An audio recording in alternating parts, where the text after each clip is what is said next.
আসসালামু আলাইকুম। আপনারা কেমন আছেন? আশা করি ভালো আছেন। তো আজকে আমি আপনাদের সাথে একটা কথা বলার জন্য ভিডিওটা করলাম। কারণ আপনারা সবাই হয়তো জানেন আমাদের গরুটা বাচ্চা দিছে। এর জন্য আমাদের গরুকে আমরা খাবার একটু কম দিচ্ছি। আজকে আপনার বাচ্চা দেওয়ার বয়স ১০ দিন, আনুমানিক ১০ দিন হবে। কিন্তু এখন আমি ওই পরিমাণে গরুকে খাবার দিচ্ছি না। সবাই বলে এখন যদি বেশি পরিমাণে খাবার দেওয়া হয় এতে বলে গরুর ক্ষতি হয়। কিন্তু এখন তো আপনার ১০ দিন হয়ে গেছে, এখন খাবার দিলে কি ক্ষতি হবে না ভালো হবে, এটা যদি আপনারা জানেন একটু প্লিজ কমেন্টে জানাইন।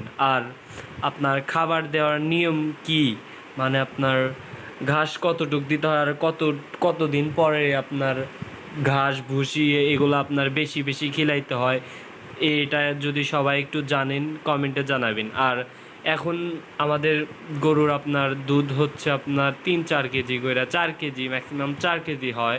বাট যদি সবাই বলতেছে যে খাবার যদি এখন আমি খুব দেই তাহলে বলে দুধ বাড়বে, কিন্তু কিছু আবার মানুষ বলে যে আপনার খাবার এই মুহূর্তে কম দিতে হয়।